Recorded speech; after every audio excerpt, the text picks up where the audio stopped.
Hello dear viewers, welcome to my channel. In this video, we will learn about the proper subjects of the have verbs.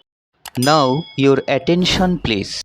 In my previous video, we came to know that have verbs include has, have and had, of which has and have denote the meaning of possession in the present time and had denotes the meaning of possession in the past time.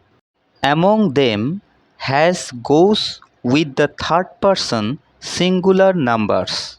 We all know that third person singular numbers include he, she, it, Sita, Ram, chair, pen, rose, mobile, etc. Now come to the next point. Have goes with anything else other than third person singular numbers.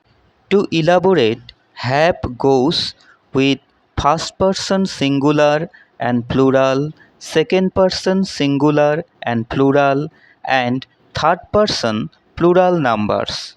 We all know that these persons include the words respectively I, we, you, they, and the words connected with and.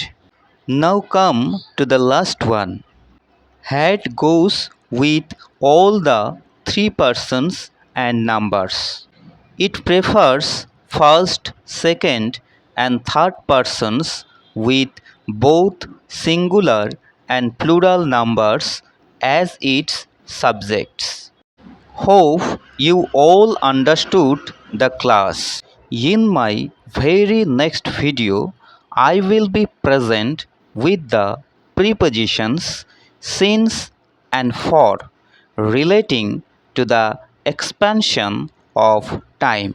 So stay blessed with God and thank you very much.